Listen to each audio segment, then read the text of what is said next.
పెంచిన అమ్మ, నడిపించిన నాన్న, నడత నేర్పిన గురువు. అందుకే ప్రపంచ ప్రజలంతా వాళ్ల భాషల్లో మాతృదేవోభవ, పితృదేవోభవ, ఆచార్య దేవోభవ అని జీవితాంతం ఈ ముగ్గురికి కృతజ్ఞత తెలుపుతూ ఉంటారు. కాని తెలుగు ప్రజలకు మాత్రం భగవంతుడితో సమానమైన వాళ్లు ఈ ముగ్గురే కాదు, నలుగురు. మాతృదేవోభవ, పితృదేవోభవ, ఆచార్య దేవోభవ, వైఎస్ఆర్ దేవోభవ. ఇది అతిశయోక్తి కాదు, అలంకార ప్రయోగం కాదు. తమ బతుకులు మార్చిన మహానేతకి కోట్ల మంది తెలుగు ప్రజలు కృతజ్ఞత తెలుపుకునే తీరు ఇది. తరతరాలుగా తమను పీడిస్తోన్న పేదరికాన్ని, వేధిస్తోన్న నిరక్షరాస్యతని, వెంటాడుతోన్న వెనకబాటుతనాన్ని రూపుమాపి తమ జీవితాల్లో వెలుగు నింపిన మహానాయకుడికి కోట్ల మంది తెలుగు ప్రజలు కృతజ్ఞత తెలుపుకునే తీరు ఇది.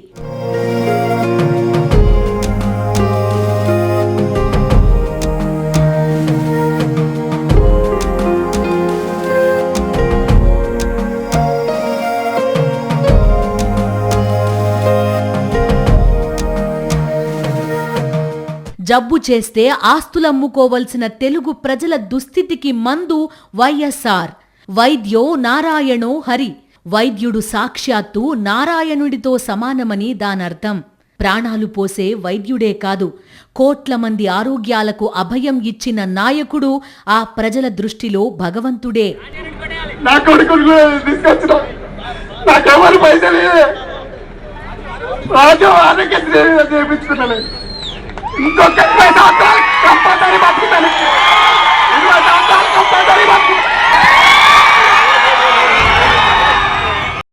గొప్ప చదువులను డబ్బుతో కొనలేని నిస్సహాయ స్థితిలో కొట్టుమిట్టాడే కోట్ల మందికి ఉన్నత విద్య వైఎస్ఆర్.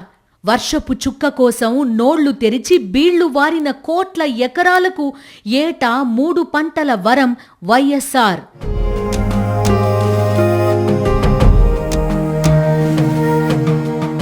ఇందిరమ్మ ఇళ్లతో సొంతింటి కల నెరవేర్చుకున్న లక్షలాది కుటుంబాల గుండెల్లో గూడు కట్టుకున్నది వైఎస్ఆర్. ప్రతి అవసరానికి ఎవరో ఒకరి ముందు చేయి చాచాల్సిన తమ నిస్సహాయ స్థితికి కుమిలిపోతోన్న అవ్వా తాతలకు నెల నెల పెన్షన్ వైఎస్ఆరే. అంతకు మించిన ఆత్మగౌరవము వైఎస్ఆరే.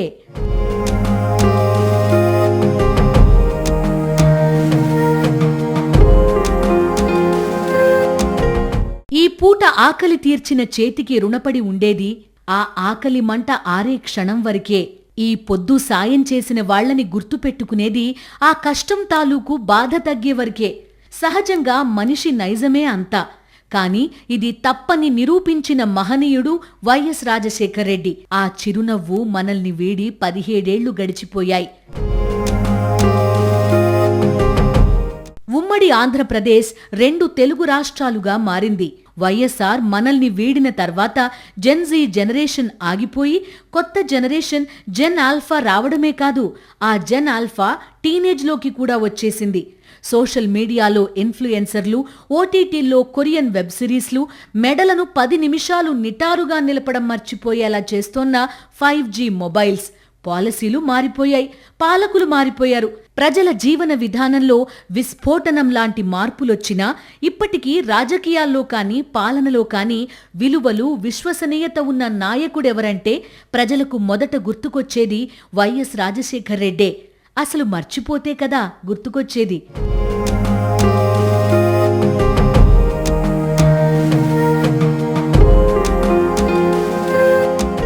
తెలుగు రాష్ట్రాల్లో ఎవరికి అనారోగ్యం చేసినా ఆరోగ్యశ్రీ సాక్షిగా వైఎస్ఆర్కి కృతజ్ఞత చెప్పుకోవలసిందేగా.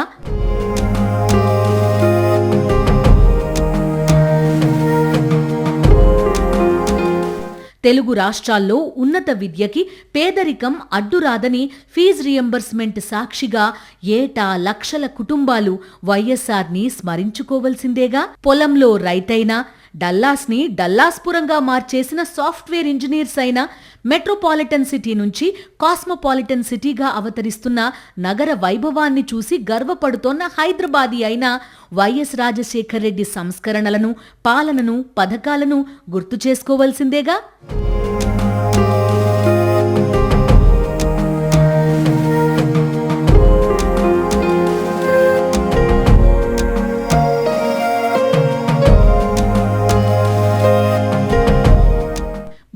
పాలకులను తరిమికొట్టిన భారతీయులు దేశాన్ని నిర్మించుకునే పనిలో బిజీగా ఉన్న సమయం అది.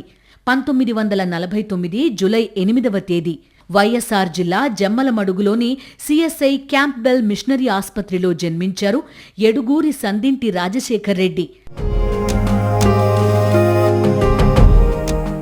పాఠశాల విద్యాభ్యాసం బళ్ళారిలో సాగగా తర్వాత విజయవాడలోని లయోలా కళాశాలలో విద్యనభ్యసించారు. 1972లో గుల్బర్గా విశ్వవిద్యాలయం నుంచి వైద్య విద్యలో పట్టా అందుకున్నారు. ఆపై తిరుపతిలోని శ్రీ వెంకటేశ్వర వైద్య కళాశాల నుంచి హౌస్ సర్జన్గా పట్టా పొందారు. వైఎస్ఆర్ విద్యార్థి దశ నుంచే రాజకీయాలపై ఆసక్తి చూపించేవారు. గుల్బర్గాలో ఎంఆర్ మెడికల్ కళాశాలలో వైద్య విద్యను అభ్యసిస్తున్నప్పుడే స్టూడెంట్ యూనియన్ అధ్యక్షుడిగా పనిచేశారు. అనంతరం తిరుపతిలోని ఎస్వి మెడికల్ కాలేజ్లోనూ హౌస్ సర్జన్స్ అసోసియేషన్ అధ్యక్షుడిగా ఎన్నికయ్యారు.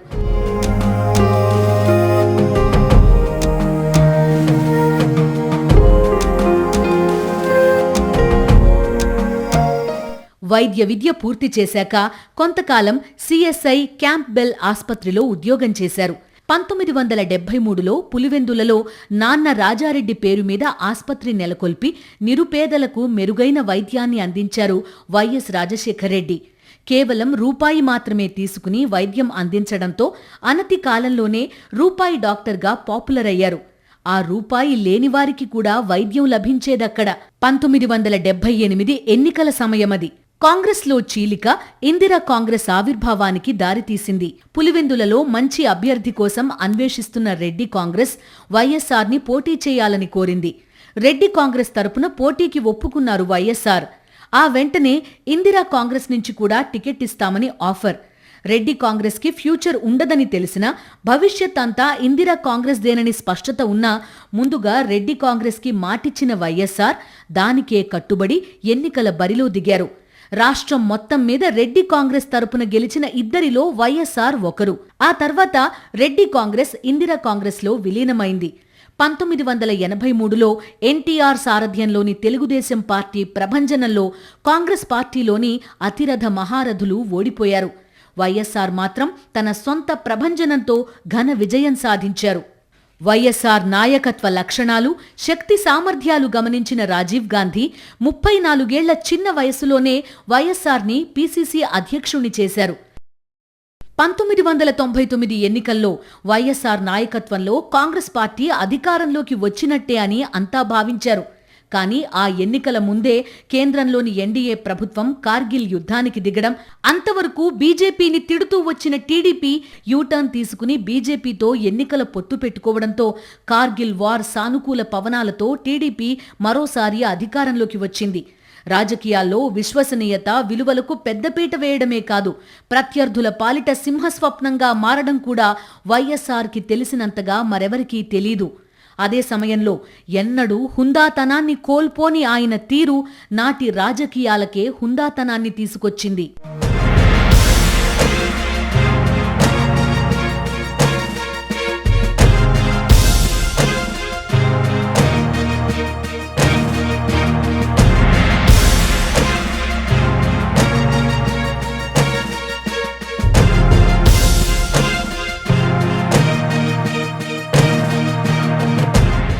చరిత్ర కలిగిన నాయకులు ఎందరున్నా వారి నుంచి వైఎస్ రాజశేఖర్ రెడ్డిని భిన్నంగా నిలబెట్టే అంశాలు రెండు. ఒకటి, ఆయనకు ప్రజల మీద ఉండే అవ్యాజమైన ప్రేమ, నిబద్ధత.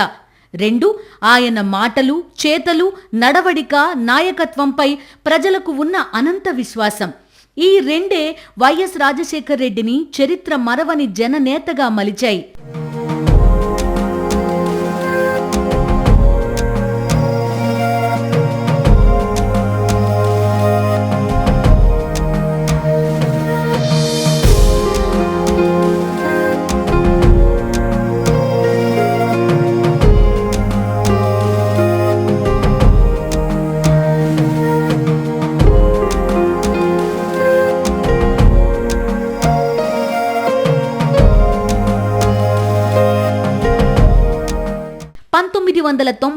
నుంచి 5 ఏళ్ల పాటు వైఎస్ఆర్ చేసిన ప్రజా పోరాటాలు, ఉద్యమాలు ఆయన్ను ప్రజలకు మరింత దగ్గర చేశాయి. టీడీపీ ప్రభుత్వం విద్యుత్ సంస్కరణల ముసుగులో విద్యుత్ ఛార్జీలు భారీగా పెంచడంతో రైతుల పక్షాన ఉద్యమ బరిలోకి దూకారు వైఎస్ఆర్. బషీర్బాగ్లో విద్యుత్ ఉద్యమకారులపై చంద్రబాబు ప్రభుత్వం కాల్పులకు తెగబడి 3 ఆందోళనకారులను బలి తీసుకుంది. దీంతో ప్రభుత్వానికి వ్యతిరేకంగా ఉద్యమాన్ని మరింత ఉధృతం చేయడంలో వైఎస్ఆర్ కీలక పాత్ర పోషించారు. ప్రజలు కష్టాల్లో ఉంటే పాలకులు ఏమాత్రం పట్టించుకోకుండా నిర్లక్ష్యం వహిస్తే బాధ్యత కలిగిన ప్రతిపక్ష నేత ఏం చెయ్యాలో అదే చేశారు వైఎస్ఆర్. మండు టెండల్లో ప్రజా సమస్యలు అర్థం చేసుకోవడానికి, మీకు నేనున్నానని ధైర్యం చెప్పడానికి వైఎస్ఆర్ చారిత్రక పాదయాత్ర చేపట్టారు. ఆ పాదయాత్రే ఉమ్మడి ఆంధ్రప్రదేశ్ దశను దిశను మేలిమలుపు తిప్పింది. సంక్షేమానికి కొత్త సంతకం వచ్చింది. మండు టెండలు కాల్చేస్తోన్న తరుణంలో 2003 ఏప్రిల్ 9న వైఎస్ఆర్ రాష్ట్ర వ్యాప్తంగా ప్రజల సమస్యలు తెలుసుకోవడానికి ప్రజా ప్రస్థానం పేరిట పాదయాత్ర ప్రారంభించారు.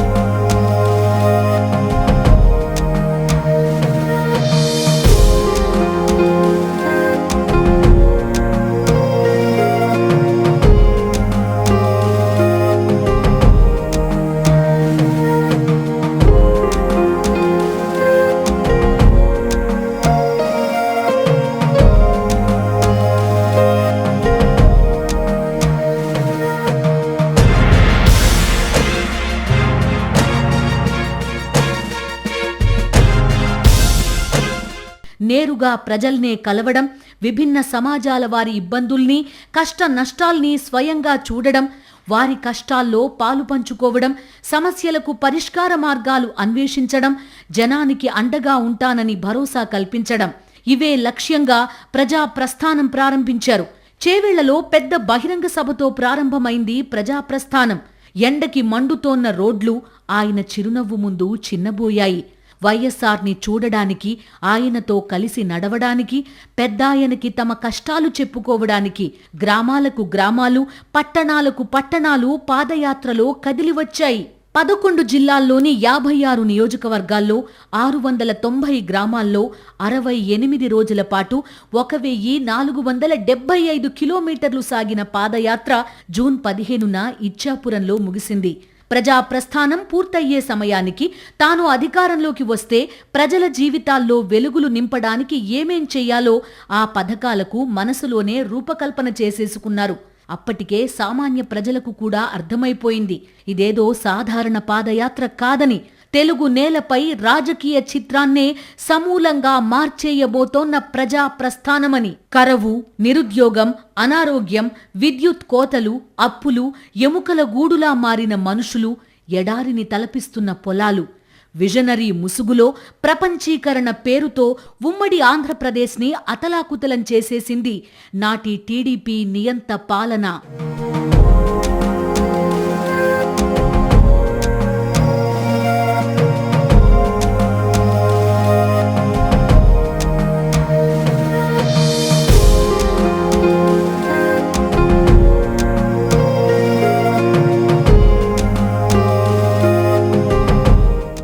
రైతుల ఆర్తనాదాలు, యువతలో నిర్వేదం, చిన్నాభిన్నమైన గ్రామీణ ఆర్థిక వ్యవస్థ, ప్రతి ఒక్కరి ఆశ వైఎస్ రాజశేఖర్ రెడ్డిపైనే.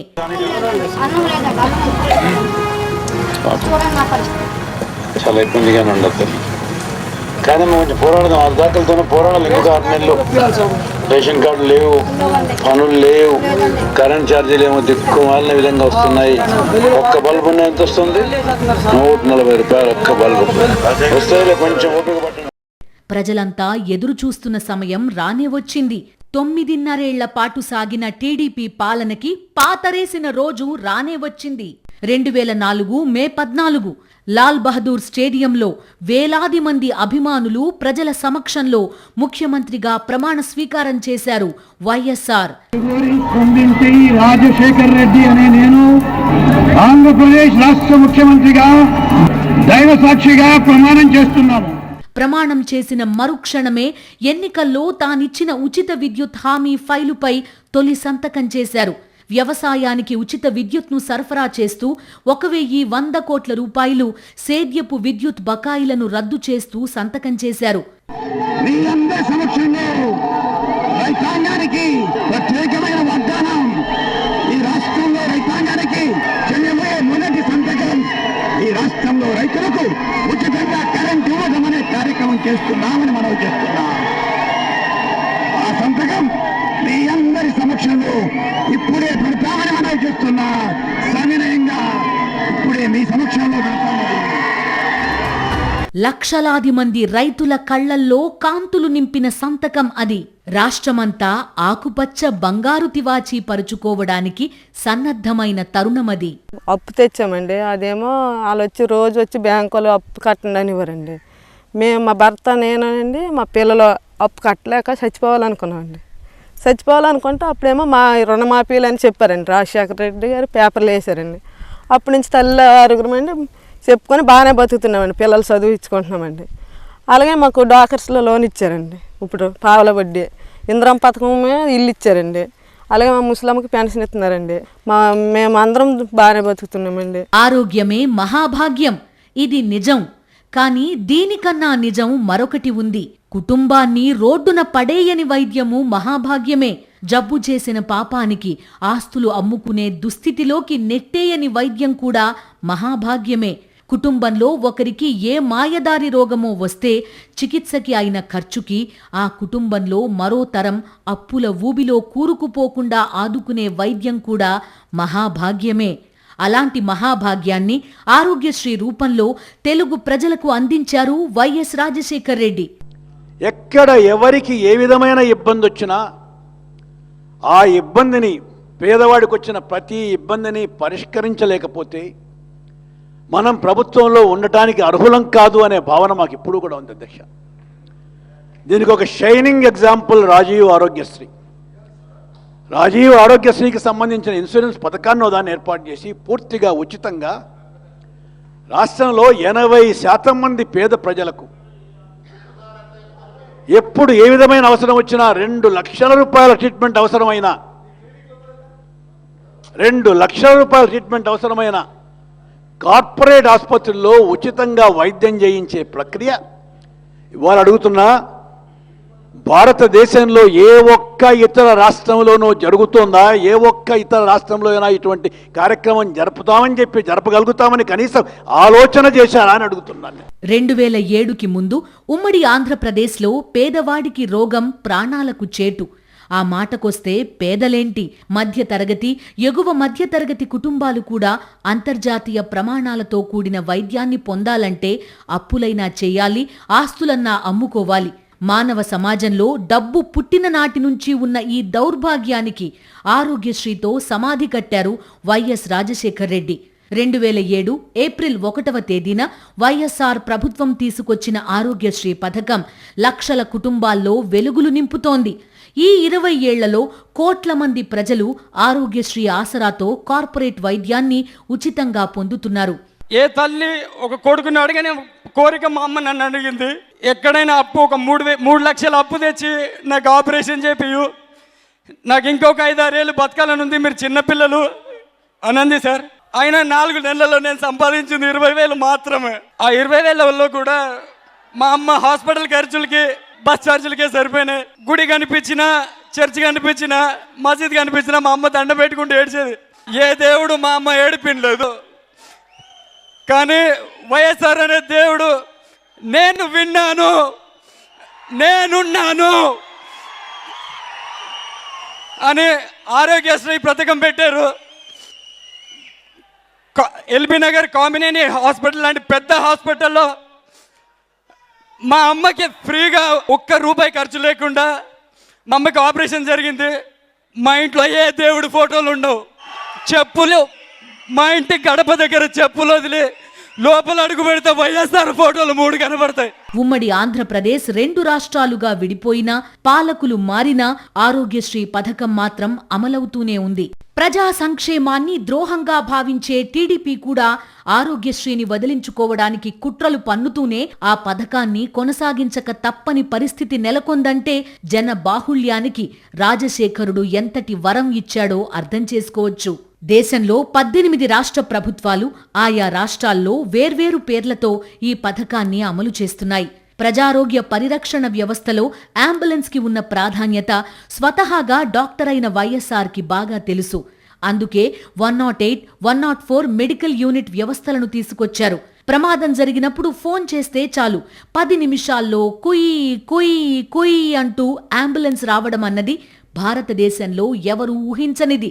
కుయ్ కుయ్ కుయ్ అంటే సౌండ్ కాదు, ఇది వైఎస్ రాజశేఖర రెడ్డి పాలనలో ఉన్న రాష్ట్రం. ఇక్కడికి మీరెలా వస్తారంటూ యమభటులకు వార్నింగ్ అది. ప్రమాదానికి గురైన వ్యక్తి ప్రాణాలకు భరోసా అది. ఇప్పటికీ 108 కనిపించగానే తెలుగు ప్రజలకు గుర్తుకొచ్చేది వైఎస్ఆరే. ఇప్పటిదాకా కొన్ని లక్షల మంది ప్రాణాలను వైఎస్ఆర్ ప్రవేశపెట్టిన 108 అంబులెన్స్లు కాపాడాయి. ఏ ఒక్కరైనా వెంటనే హాస్పిటల్ పోవాల్సి వస్తే 108కి ఫోన్ చేస్తే చాలు కొయ్ కొయ్ కొయ్ కొయ్ కొయ్ అంబులెన్సులు ఎన్ని రకాలైన వేళ్ళు ఎప్పుడెప్పుడు ఏ వర్గాలు ఏ పేదవాడికి ఎటువంటి అవసరం ఉంటుంది అని వెతికి వెతికి పగలైతే పూతద్దమే వెతుకుతున్నా. ఒక రిక్షా కార్మికుడి కుమార్తె, ఒక రోజువారీ కూలీ కుమారుడు 1వ తేదీన వచ్చే జీతం 20వ తేదీకే అయిపోతే మిగిలిన 10 రోజులు అప్పులతో అవమానాలతో సావాసం చేసే మధ్యతరగతి కుటుంబాలకు చెందిన పిల్లలు. వీళ్లందరికీ ఉన్నత విద్య అందని ద్రాక్షనే. 10వ తరగతి తర్వాత పనికి పోవడమో, ఇంటర్ తర్వాత ఇక చాలు అనుకోవడమో. దేశ ప్రగతిలో అత్యంత కీలకమైన మానవ వనరు నాణ్యమైన ఉన్నత విద్యకి తరతరాలుగా దూరంగానే ఉంటోంది. యువత అంతర్జాతీయ ప్రమాణాలతో కూడిన విద్యని అభ్యసించడానికి, అంతర్జాతీయ స్థాయిలో తమ శక్తి సామర్థ్యాలను చాటడానికి వైఎస్ఆర్ మరో మహోన్నత పథకాన్ని తీసుకొచ్చారు. విద్యార్థులందరికీ ఉచితంగా ఉన్నత విద్య అందించే ఆశయంతో వైఎస్ఆర్ ఫీజు రియంబర్స్మెంట్ పథకాన్ని 2,000 కోట్ల రూపాయలతో ప్రారంభించారు. ఉమ్మడి ఆంధ్రప్రదేశ్లోనే ఏటా 30 లక్షలకు పైన విద్యార్థులు ఫీజు రియంబర్స్మెంట్ వల్ల లబ్ధి పొందేవాళ్లు. రాష్ట్ర విభజన తర్వాత కూడా 2 తెలుగు రాష్ట్రాల్లో ఫీజు రియంబర్స్మెంట్ పథకం సామాన్యుల కుటుంబాల్లో విద్యావంతులను తీర్చిదిద్దుతూనే ఉంది. టీడీపీ అధికారంలోకి వచ్చినప్పుడల్లా అరకొర నిధులతో ఈ పథకాన్ని నీరుగార్చే కుట్రలు వైఎస్ఆర్ మహోన్నత వ్యక్తిత్వాన్ని మరింత గట్టిగా ప్రజలకు చాటి చెబుతున్నాయి. నేడు ప్రపంచవ్యాప్తంగా ఉన్న ఎందరో డాక్టర్లు, ఇంజనీర్లు, ఐటీ నిపుణులు, యువ పారిశ్రామికవేత్తలు వైఎస్ఆర్ ఫీజు రియంబర్స్మెంట్ పథకం అండతో చదువుకున్న వాళ్లే. ఆటో డ్రైవర్ కొడుకు ఆటో డ్రైవరే కావాలి, మహా అయితే ఆటో ఓనర్ కావచ్చు, అంతకు మించి ఎదిగే అవకాశమే లేదు. గుమస్తా కొడుకు గుమస్తాగిరియే చేయాలి. మధ్యతరగతి ప్రజలు ఎప్పటికీ మధ్యతరగతిగానే బతకాలి. తరతరాల ఈ తలరాతలను చెరిపివేసింది ఫీజు రియంబర్స్మెంట్ పథకం. వైఎస్ఆర్ తీసుకొచ్చిన ఫీజు రియంబర్స్మెంట్ పథకం ఆర్టీసీ కండక్టర్ కొడుకుని అమెరికా పంపించింది. అరెకరం భూమిలో వ్యవసాయం చేసుకునే బక్క రైతు కుమార్తెని లండన్లో సాఫ్ట్వేర్ ఇంజనీర్ చేసింది. ఈ రోజుకి దేశ విదేశాల్లో లక్షల మంది భోజనం చేసే వేళ అన్నం ముద్ద సాక్షిగా వైఎస్ఆర్కి కృతజ్ఞతలు చెప్పుకుంటూనే ఉన్నారు. అసలు సిచ్యువేషన్స్ తలుచుకోవడానికి చాలా చెప్పుకోవడానికి లేదు, అలాంటి సిచ్యువేషన్స్ ఉండేవి. అలాంటి సిచ్యువేషన్స్లో కూడా ఈ ఫీ రియంబర్స్మెంట్ ద్వారానే కోర్స్ని సక్సెస్ఫుల్గా కంప్లీట్ చేసుకోగలిగాను. ఈరోజు నా పేరెంట్స్ పైన డిపెండ్ అవ్వకుండా నేను నిలబడగలిగాను. వైఎస్ఆర్ ముఖ్యమంత్రి కావడానికి ముందు 9 ఏళ్ల కరువు నేర్పిన పాఠాలను గుర్తుపెట్టుకున్నారు. ఆ పాఠాలతోనే జల యజ్ఞానికి శ్రీకారం చుట్టారు. కడలిపాలవుతున్న నదీ జలాలను ప్రాజెక్టుల ద్వారా మళ్లించి తెలుగు నేలను సుభిక్షం చేయడానికి జలయజ్ఞం చేపట్టారు. ఒకేసారి పోలవరంతో సహా 86 ప్రాజెక్టుల నిర్మాణానికి శ్రీకారం చుట్టారు. 5 ఏళ్లలో 23.49 లక్షల ఎకరాలకు నీళ్లందించేలా 41 ప్రాజెక్టులను పూర్తి చేయడం ద్వారా దేశ సాగునీటి రంగంలో రికార్డు నెలకొల్పారు.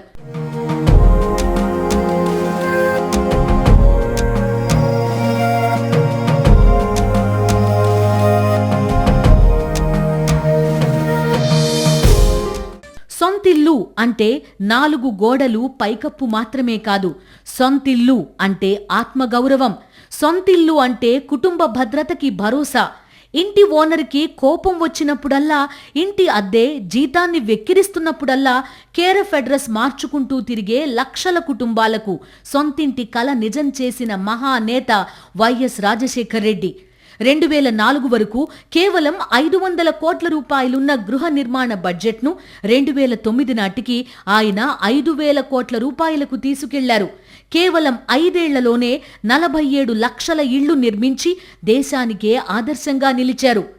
నాయకత్వం అయినా, రాజకీయం అయినా, పరిపాలన అయినా హుందాగా చిరునవ్వుతో చేయడం రాజశేఖర్ రెడ్డి ప్రత్యేకత. సవాల్ విసిరినా, విమర్శలు చేసినా, సెటైర్లు వేసినా రాజసంతో చేయడం రాజశేఖర్ రెడ్డి ప్రత్యేకత. నవ్వడం ఒక యోగం, నవ్వలేకపోవడం ఒక రోగం, నవ్వించడం ఒక భోగం. పరిపాలన, ప్రజా సమస్యల పరిష్కారం, పార్టీ వ్యవహారాలు, రాజకీయాలు ఒకటా రెండా, ఒక్క క్షణం కూడా తీరిక ఉండదు. ఇంత బిజీ షెడ్యూల్లో కూడా వైఎస్ఆర్ తొలి ప్రాధాన్యత ప్రజలకే, ప్రజా సమస్యల పరిష్కారానికే, ప్రజల అవసరాలను అత్యవసరంగా భావించి తీర్చడానికే. ప్రజలు నేరుగా వచ్చి తనతోనే వారి సమస్యలు చెప్పుకునే వెసులుబాటు కల్పించడానికే ప్రజా దర్బార్ను ఏర్పాటు చేశారు. ముఖ్యమంత్రిగా పనిచేసిన 5 ఏళ్ల 3 నెలల పాటు దాన్ని కొనసాగించారు వైఎస్ఆర్. ఏ ఒక్కరోజు కాదు కదా, ఏ ఒక్క క్షణం కూడా ఈ పద్ధతికి మినహాయింపు ఇవ్వలేదు. వైఎస్ఆర్ ముఖ్యమంత్రిగా ఉండగా ప్రభుత్వం అమలు చేసిన సంక్షేమ పథకాలు అందని ఇల్లు ఏపీలో లేదంటే అతిశయోక్తి కాదు. ఒకే ఇంటిలో వైఎస్ఆర్ ప్రవేశపెట్టిన పథకాలు కనీసం 4-5 పొందినవారున్నారంటే ప్రజా జీవితంపై వైఎస్ఆర్ ఎంతటి బలమైన ముద్ర వేశారో అర్థం చేసుకోవచ్చు. మేనిఫెస్టోలో ఇవ్వని వరాలను ఆ తర్వాత కానుకగా ఇచ్చారు. నిరుపేదల ఆకలి కేకలకు చెలించిన వైఎస్ఆర్ 2 రూపాయలకే కిలో బియ్యం పథకాన్ని తిరిగి ప్రవేశపెట్టారు. 1983లో అధికారంలోకి వచ్చిన ఎన్టీఆర్ 2 రూపాయల బియ్యం పథకాన్ని ప్రవేశపెట్టారు. ఆ తర్వాత ఆ పథకాన్ని టీడీపీ ఎత్తేసింది. ఎన్టీఆర్ హయాంతో పోలిస్తే వైఎస్ఆర్ హయాంలో బియ్యం ధర ఎన్నో రెట్లు పెరిగింది. లబ్ధిదారుల సంఖ్య కూడా కొన్ని వేల రెట్లు ఎక్కువ. ఇంత పెద్ద మొత్తంలో పథకాన్ని అమలు చేయాలంటే ప్రభుత్వ ఖజానాపై భారం పడుతుందని ఆర్థిక మంత్రి రోశయ్య వారించారు. అయితే వైఎస్ఆర్ మాత్రం పేదల కోసం ఓ నిర్ణయం తీసుకున్నాక ఇక వెనక్కి వెళ్లే ప్రసక్తే లేదని స్పష్టం చేసి పథకాన్ని అమలు చేశారు. 2008లో ఉగాది పర్వదినాన 2 రూపాయలకే కిలో బియ్యం పథకాన్ని ప్రారంభించారు.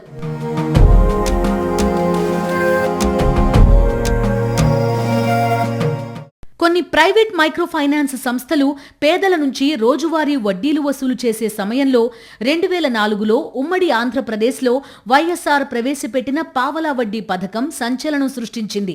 మన రాష్ట్రంలోనే కాదు, దేశమంతటా డ్వాక్రా వ్యవస్థలో విప్లవం తీసుకొచ్చింది. 2007 నుంచి 2009 వరకు ప్రపంచవ్యాప్తంగా అనేక దేశాలను ఆర్థిక మాంద్యం అతలాకుతలం చేసింది. ఆ ప్రభావం దేశంపైనా పడింది. కానీ వైఎస్ఆర్ దాని ముప్పు ప్రభావం రాష్ట్రంపై పడకుండా చేయగలిగారు. సాగునీటి ప్రాజెక్టులు, పేదల ఇళ్ల నిర్మాణం, రహదారులు వంటి అభివృద్ధి పనులు చేపట్టి మార్కెట్లోకి ధన ప్రవాహం కొనసాగేలా చేశారు. ఆరోగ్యశ్రీ, జలయజ్ఞం, రైతుకు ఉచిత విద్యుత్, ఇందిరమ్మ ఇళ్లు, పెన్షన్లు, ఫీజు రియంబర్స్మెంట్, ఇలా ఏ పథకం తీసుకున్నా అది ఒక ప్రయోగం, అంతకు మించి ప్రామాణికం. అన్ని వయసుల వారికి బతుకుపై ఇచ్చిన భరోసా, అన్ని విధాలుగా అలమటించిన రైతన్నకు ఊరట, నిశ్చింత. విభిన్న వర్గాల ప్రజా జీవితంలో వెలుగులు పంచుతూ 2009 వచ్చేనాటికి గ్రామీణ పట్టణ ఆర్థిక వ్యవస్థను పరుగులెత్తించారు వైఎస్ రాజశేఖర్ రెడ్డి. రాష్ట్రాన్ని అన్ని విధాలా ప్రగతి పథంలో నడిపారు.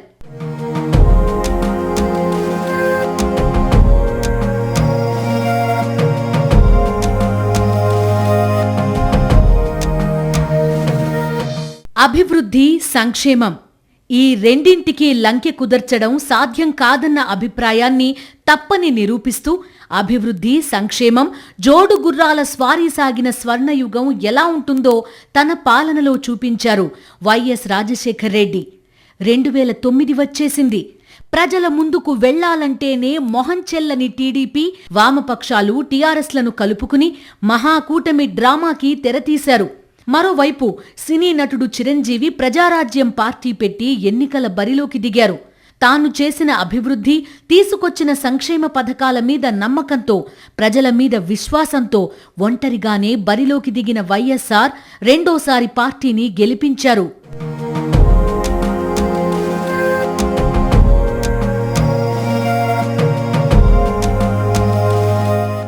ఉమ్మడి ఆంధ్రప్రదేశ్లో కానీ తెలుగు రాష్ట్రాల్లో కానీ వరుసగా రెండోసారి గెలిచిన తొలి సీఎం వైఎస్ రాజశేఖర్ రెడ్డే.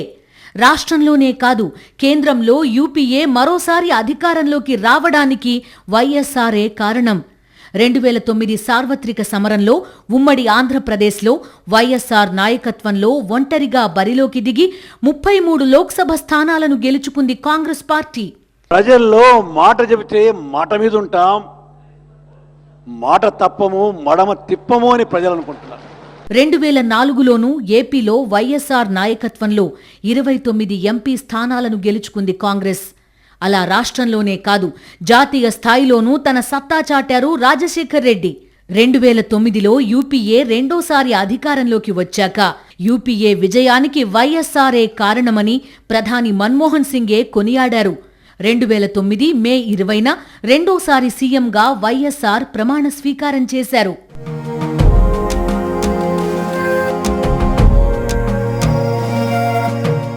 సంక్షేమం అనగానే తెలుగు ప్రజలకు గుర్తుకొచ్చే తొలి పేరు వైఎస్ రాజశేఖర్ రెడ్డి. కానీ సంక్షేమంతో పాటు ఉమ్మడి ఆంధ్రప్రదేశ్ అభివృద్ధిలో వైఎస్ఆర్ వేసిన ముద్ర సాధారణమైంది కాదు. భాగ్యనగరంలో నేడు నిత్యం లక్షల మంది ప్రయాణికులకు చేరువైన హైదరాబాద్ మెట్రో రైల్ ప్రాజెక్టుకు వైఎస్ చేతుల మీదుగానే అంకురార్పణ జరిగింది. నగరం వడివడిగా విస్తరిస్తున్న సమయంలో 2050 వరకు ట్రాఫిక్ అవసరాల్ని తీర్చే విధంగా 2008లో నాగోల్ శిల్పారామం, ఎల్బీ నగర్ మియాపూర్, జేబీఎస్ ఇమ్లిబన్ మధ్య 72 కిలోమీటర్ల మేర 14,132 కోట్ల రూపాయల అంచనాతో ప్రాజెక్టును ప్రారంభించారు. ప్రపంచంలోనే అతిపెద్ద పబ్లిక్ ప్రైవేట్ భాగస్వామ్యంతో 20 లక్షల మంది ప్రయాణికుల కోసం చేపట్టిన తొలి ప్రాజెక్ట్ ఇదే. 2004లో వైఎస్ అధికారంలోకి వచ్చే నాటికి మంజీరా, ఉస్మాన్ సాగర్, హిమాయత్ సాగర్లతో పాటు కృష్ణా నుంచి వచ్చే 45 ఎంజీడీల నీళ్లే హైదరాబాద్కు దిక్కు. అన్ని జలాశయాల నుండి కేవలం 150 ఎంజీడీలే సరఫరా కావడంతో నగరంలో వారం రోజులకోసారి మంచినీరు సరఫరా చేసేవారు. ఈ ఇబ్బందిని అధిగమించేందుకు కృష్ణా 2-3 దశలతో పాటు నేడు సిటీ దాహార్తిని తీరుస్తున్న గోదావరి జలాల ప్రాజెక్టులను వైఎస్ఆర్ హయాంలోనే రూపొందించారు, పనులు ప్రారంభించారు. హైదరాబాద్ చుట్టూ 158 కిలోమీటర్ల మేర ఔటర్ రింగ్ రోడ్ పనులను ప్రారంభించింది రాజశేఖర్ రెడ్డి సీఎంగా ఉన్న సమయంలోనే. నగరంలో financial district, games village, airport, Singapore city, pharma ఇండస్ట్రీలను కలుపుతూ 9,819 కోట్ల రూపాయల వ్యయంతో 8 లేన్ల అధునాతన రింగ్ రోడ్ పనులను హెచ్ఎండిఏ, జపాన్ ఇంటర్నేషనల్ బ్యాంక్ ఆర్థిక సహాయంతో వైఎస్ఆర్ హయాంలోనే మొదలుపెట్టారు. టీడీపీ ప్రభుత్వం ఐటీ పేరుతో బినామీలతో రియల్ ఎస్టేట్ వ్యాపారం చేసుకుంటే వైఎస్ రాజశేఖర్ రెడ్డి హయాంలో ఐటీలో రియల్ అభివృద్ధి జరిగింది. అనేక కంపెనీలు హైదరాబాద్ను తమ ఐటీ బేస్గా ఎంచుకున్నాయి. ఐటీ కంపెనీలకు సింగిల్ విండో అనుమతులిచ్చారు. 2004 నుండి 2009 మధ్య కాలంలో 1,206 ఐటీ కంపెనీలు ఏర్పడ్డాయి. ఐటీ ఉత్పత్తుల ఎగుమతులు 32,509 కోట్ల రూపాయలకు దూసుకెళ్లాయి. 2.5 లక్షల మందికి ఉపాధి లభించింది.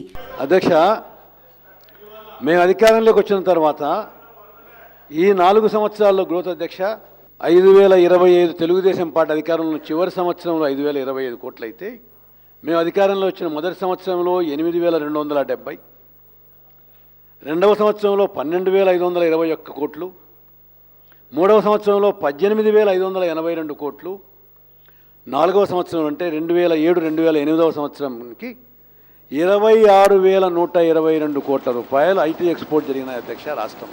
వాళ్ళ అధికారంలో చివరి సంవత్సరంలో 5,000, పోయిన సంవత్సరంలో 26,000 కోట్లు. 5,000 ఎక్కడ, 26,000 కోట్లు. వైఎస్ఆర్ హయాంలో రాష్ట్రంలో పెట్టుబడుల సాధనలో సగటున 54% వృద్ధి నమోదైంది. పెట్టుబడుల ఆకర్షణలో ఉమ్మడి ఏపీ దేశంలో మొదటి స్థానానికి చేరుకుంది.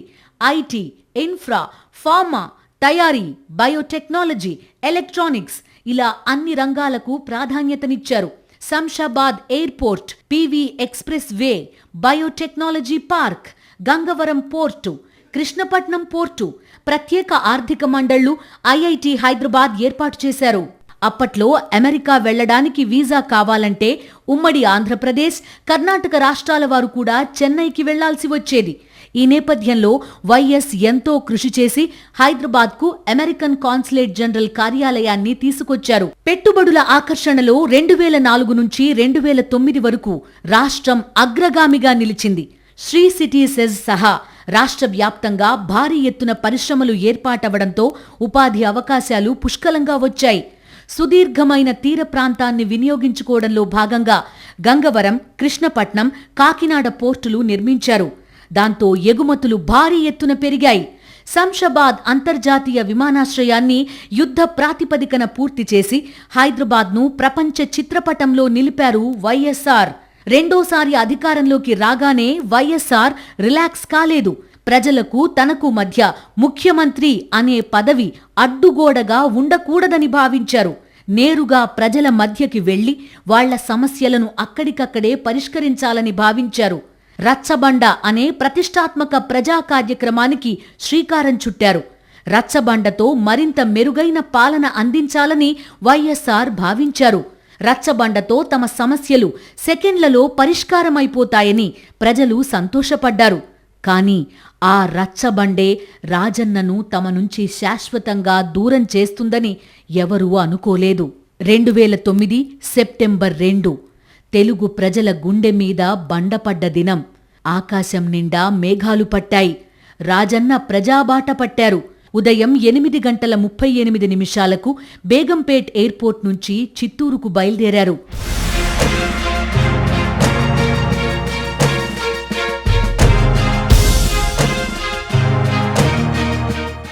ఆకాశమంతా దట్టమైన క్యుములోనింబస్ మేఘాలు.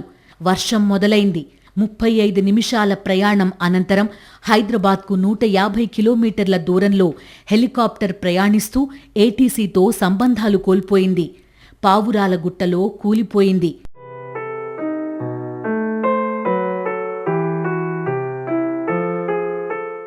వర్షం గురించి కలవరించే మనిషి, ఊరూరా వర్షం లెక్కలు వేసుకునే ముఖ్యమంత్రి, జలసిరులతో పంటలు బాగా పండాలని, రైతన్నల గడపల్లో సంతోషం వెల్లివిరియాలని నిరంతరం తపించిన సీఎం. ఆ వర్షమే చివరి క్షణాల్లోనూ వైఎస్ఆర్ని విడిచిపెట్టలేదు. బహుశా రైతుల గురించి బెంగపడకు, సకాలంలో వాళ్లని నేను పలకరిస్తానని మాట ఇవ్వడానికి కాబోలు. వాన చినుకులు ఆఖరి క్షణాల్లో వైఎస్ఆర్ని అంటిపెట్టుకునే ఉన్నాయి.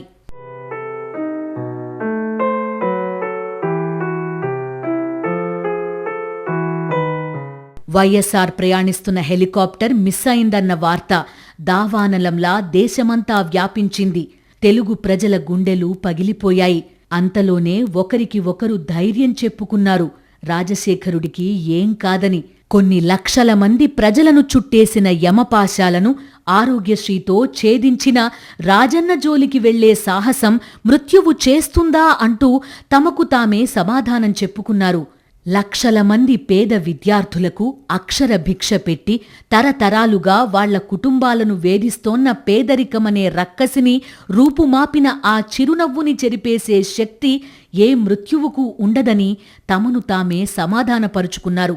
కొన్ని గంటల ముందే వైఎస్ఆర్ ఇచ్చిన ఇంటర్వ్యూని గుర్తు చేసుకున్నారు.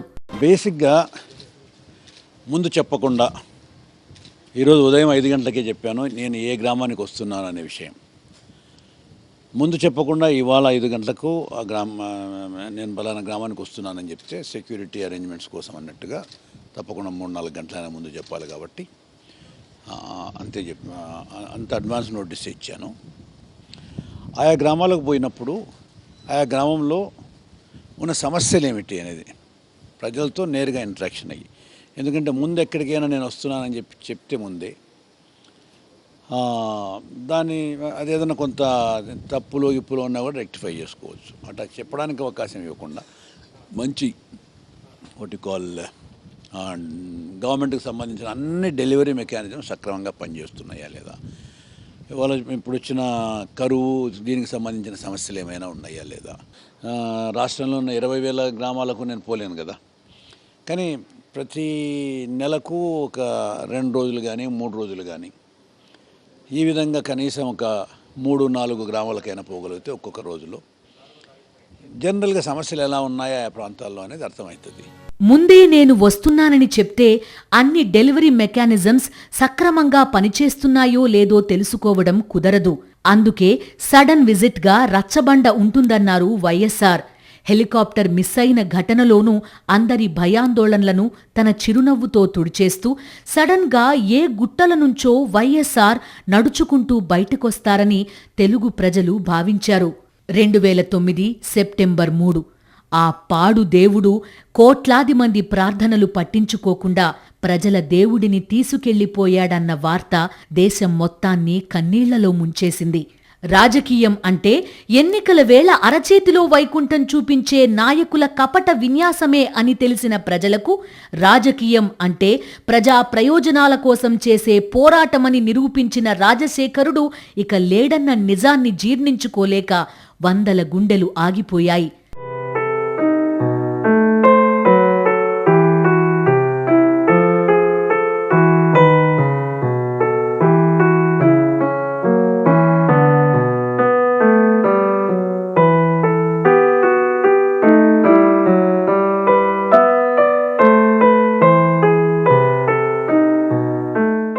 రాజకీయాల్లో రాక్షసమే చూసిన తమకు రాజసం చూపించిన పెద్దాయన లేడన్న నిజాన్ని అంగీకరించలేక తెలుగు ప్రజలు తల్లడిల్లిపోయారు.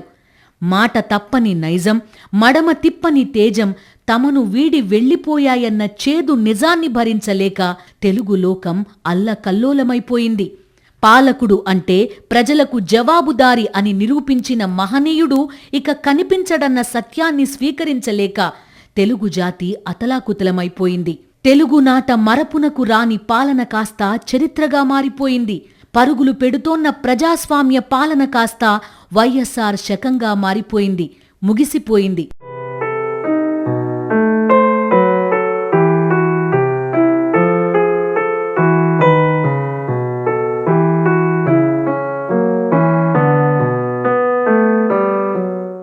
ఇక తమకు కష్టమొస్తే ఎవరికి చెప్పుకోవాలి? జబ్బు చేస్తే తమని ఆదుకునేదెవరు?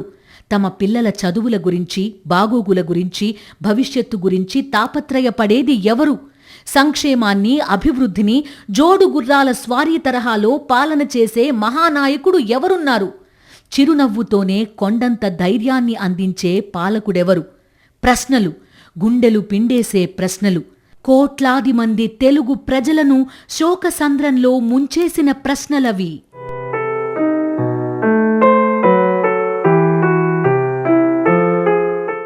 ఒకటి రెండేళ్లు గడిస్తే సొంత బంధువులనే మర్చిపోయే రోజులివి. అలాంటిది ఒక రాజకీయ నాయకుణ్ణి దశాబ్దన్నర తర్వాత కూడా ప్రజలు తమ గుండెల్లో పెట్టుకుని కొలుస్తున్నారంటే ఏమనాలి? ఏమనుకోవాలి? ఎలా అర్థం చేసుకోవాలి? ఒక మహానేత మీద ప్రజలకున్న అభిమానం అలాంటిదని సరిపుచ్చుకోలేం. ఎందుకంటే వైఎస్ఆర్ ప్రారంభించిన సంక్షేమం కంటితుడుపు చర్య కాదు. లక్షల కుటుంబాల్లో తరతరాలుగా ఉన్న పేదరికం, నిరక్షరాస్యతలను నిర్మూలించింది. 1 కోటి మందికి పైగా ప్రజల ప్రాణాలను నిలిపింది. చాలా మంది నేతలు వస్తూ ఉంటారు, జనంతో ఎంతో కొంత మమేకమై వెళ్లిపోతారు. అతి కొద్ది మంది నేతలు మాత్రం తాము వెళ్లిపోయినా జనం గుండెల్లో నిలిచిపోయారు. అటువంటి అరుదైన నాయకుడు, పాలకుడు వైఎస్ఆర్. ఆయన పాలన సూర్యచంద్రులు ఉన్నంతకాలం నిలిచిపోయే చరిత్ర.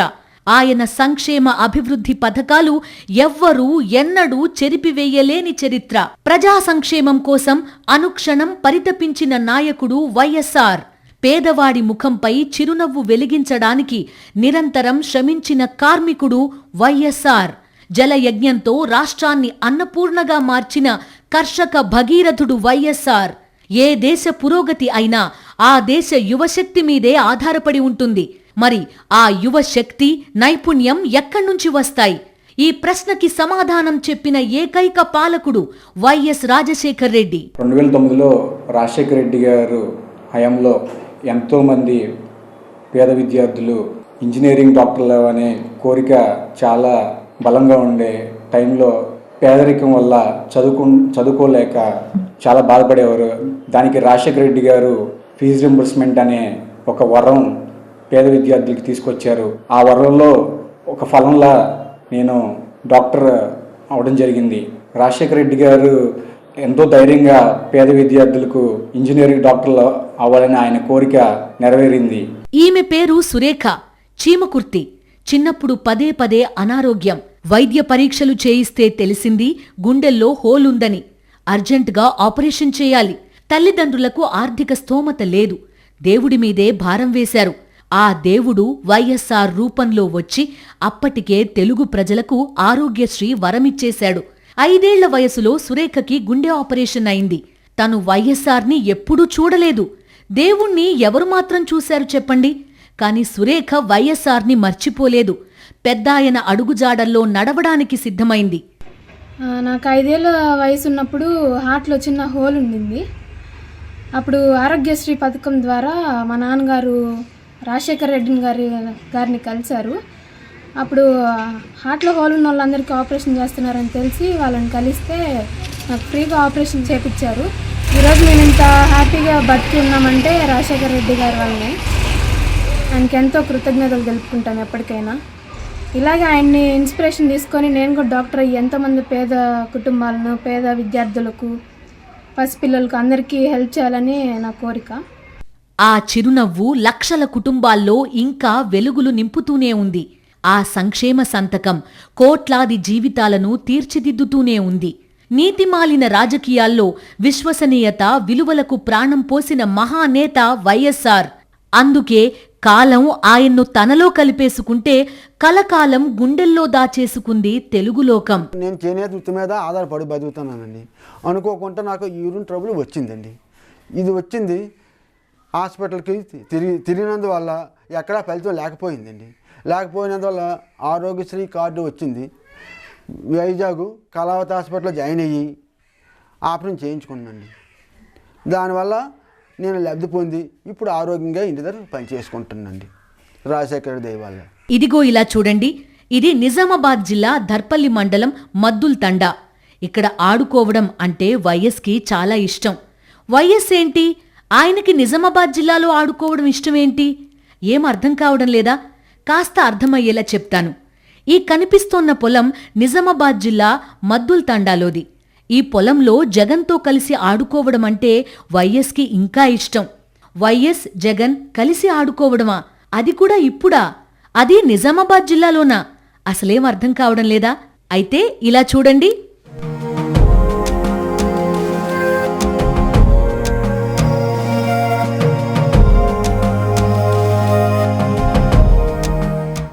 ఇదిగో ఈయనే వైఎస్ నాయక్. ఇక ఈయనేమో జగన్ నాయక్. వీళ్ళకి ఈ పేర్లు పెట్టింది వీళ్ల తాత లుంబియా నాయక్. వైఎస్ఆర్ మీద, ఆయన కుటుంబం మీద లుంబియా నాయక్కి ఉన్న గౌరవం, అభిమానం, ప్రేమ ఎంతటిదంటే పెద్ద మనవడికి వైఎస్ అని, రెండో మనవడికి జగన్ అని, మనవరాలికి భారతి అని పేర్లు పెట్టేశారు. మాకు రుణమాఫీ జరిగింది సార్. ఒక్కడి కదా రెండు కాదు, మా కుటుంబంలో 3 లక్షల రుణమాఫీ జరిగింది. మాకు చాలా సంతోషం అనిపించింది. ఆ డబ్బులు తీసుకొచ్చి మేము ఇంత భూములు కొన్నాం సార్. మేము మంచిగా బతికినాం, బాగుపడ్డాం. తర్వాత ఏం జరిగింది సార్, మాకు ప్లేట్లు ఇచ్చిండు ఇల్లు కట్టుకోవాలంటే నేను స్కీమ్ తీసి, ఆ స్కీమ్లో సార్ నేను ఒక 4-5 ప్లేట్లు, 4 కొడుకులు, నేను 5 ప్లేట్లు తీసుకున్నాం. 5 ప్లేట్లు తీసుకొని మేము ఉండేదానికి గూడు మంచిగా కట్టుకున్నాం. మాకు జిందగీ ఎంత నడిచేటట్టుకు గూడు మంచిగా సాధించింది. ఇప్పటికైనా అదే నీళ్ళలో కూర్చున్నాం. మేము మా మన్మరాల పేరు ఆ కుటుంబంతోనే మేము బాగుపడ్డాం కాబట్టి ఆ పేర్లు మేము పెట్టుకున్నాం. వైఎస్ఆర్ పాలనలో ఆర్థికంగా అభివృద్ధి చెందిన లక్షల కుటుంబాల్లో లుంబియా నాయక్ కుటుంబం కూడా ఒకటి. రుణమాఫీ జరిగింది, ఇందిరమ్మ ఇల్లు వచ్చింది. కాస్త నిలదొక్కుకున్నాం అనుకునే లోపే లుంబియా నాయక్ భార్య తీవ్ర అనారోగ్యానికి గురయ్యారు. కడుపులో గడ్డ ఉందని అర్జెంటుగా ఆపరేషన్ చేయాలన్నారు. చేతిలో రూపాయి లేదు. దిక్కుతోచని ఆ పరిస్థితుల్లో దేవుడిలా ఆదుకుంది ఆరోగ్యశ్రీ పథకం. రూపాయి ఖర్చు కాకుండా లుంబియా నాయక్ భార్య నేనీబాయికి ఆపరేషన్ అయింది. ఎన్ని రకాలుగా కృతజ్ఞతలు తెలుపుకున్నా పెద్దాయన రుణం తీర్చుకోలేమని లుంబియా నాయక్కి అర్థమైంది. అందుకే తన మనవళ్లకి వైఎస్ అని, జగన్ అని, మనవరాలికి భారతి అని పేర్లు పెట్టుకున్నారు. నా పేరు వైఎస్ నాయక్. మా తాత నా పేరు పెట్టారన్నమాట. ఎందుకు పెట్టారంటే మా తాత వైఎస్ రాజశేఖర రెడ్డి అభిమాని, అందుకని నా పేరు పెట్టారు. ఇంకా నాది ఒక్కడే కాదు, మా తమ్ముళ్ళు, మా చెల్లెల పేర్లు కూడా వైఎస్ ఫ్యామిలీ పేరు పెట్టారు. నా పేరు జగన్, నేను ఇంటర్ సెకండ్ ఇయర్ చదువుతున్నా శ్రీ చైతన్య కాలేజీలో. ఈ పేరు మా తాతగారు పెట్టారు. అభిమానంతో నా పేరు జగన్ అని పెట్టారు. ఏ అభిమానం అంటే ఇల్లు కట్టించిండు, రుణమాఫీ ఇచ్చిండు, కావాల్సిన సదుపాయం అందించిండు కాబట్టి నా పేరు జగన్ అని పెట్టిండు. నా పేరు భారతి, మా అమ్మగారి పేరు కవిత. నాకు భారతి అని పేరు పెట్టింది మా తాతయ్య, అంటే మా అమ్మ వాళ్ళ నాన్న. ఆయన అభిమానం తెలుసుకోవడానికి ఆయన కుటుంబంలో కొందరికి పేరు పెట్టారు. 5 ఏళ్ల 3 నెలల పాటు సాగిన వైఎస్ఆర్ పాలనలో చేసిన సంక్షేమం, జరిగిన అభివృద్ధి ఎన్నో లక్షల కుటుంబాల్లో వెలుగులు నింపింది. అందుకే తెలుగు ప్రజలు వైఎస్ఆర్ని తమ గుండెల్లో పెట్టుకున్నారు. లుంబియా నాయక్ వైఎస్ఆర్ కుటుంబంలో అందరి పేర్లు తన మనవళ్లకి మనవరాళ్లకి పెట్టుకుని మురిసిపోతుంటే చాలామంది తమ ఇళ్లలో దేవుడి గదిలో వైఎస్ఆర్ ఫోటో పెట్టుకుని ఇప్పటికీ కృతజ్ఞతలు చెప్పుకుంటూనే ఉంటారు. నేను 2008లో నా కిడ్నీ సమస్య ఉండి నేను ఆపరేషన్ చేసుకున్నాను. అది కేవలం రాజశేఖర రెడ్డి గారు పెట్టిన పథకం ఆరోగ్యశ్రీ వల్ల నేను 3 లక్షలు ఖర్చు అయ్యేదాన్ని మలక్పేట యశోద హాస్పిటల్లో నేను ఫ్రీగా చేసుకొని రాజశేఖర రెడ్డి గారు పెట్టిన ఆరోగ్యశ్రీ పథకం వల్లనే నేను ఇప్పుడు బతికి నా భార్య పిల్లల్ని ఆరోగ్యంగా సంతోషంగా మంచిగా చూసుకోగలుగుతున్నాం. వైఎస్ఆర్ తెలుగువాడి హృదయాల్లో చెక్కు చెదరని పేరు. ఆ అక్షరాలు వింటే తెలుగు నేల పులకిస్తుంది. పచ్చని పైరు నాట్యం చేస్తుంది. పేదోడి మనసు ఉప్పొంగుతుంది. అక్క చెల్లెమ్మల్లో కొత్త ఆనందం కనిపిస్తుంది. రైతు మోములో తొలకరి సాక్షాత్కరిస్తుంది. బడుగు బలహీనులకు కొండంత ధైర్యం వస్తుంది. దగాపడ్డ గుండె గొంతుకకు భరోసా దక్కుతుంది. ప్రజల గుండెల్లో రాజన్నగా ముద్ర వేసుకున్న వైఎస్ రాజశేఖర్ రెడ్డి ప్రతిక్షణం ప్రజలకే అంకితమయ్యారు. ప్రజల పక్షాన్నే పోరాడారు. ప్రజా సంక్షేమమే పునాదిగా పనిచేశారు. మాట తప్పని మడమ తిప్పని రాజకీయానికి, పాలనకి నిలువెత్తు సంతకం వైఎస్ రాజశేఖర్ రెడ్డి. వైఎస్ఆర్ అంటే తరానికొకడు కాదు, తరతరాల తలరాతలను మార్చిన దార్శనికుడు.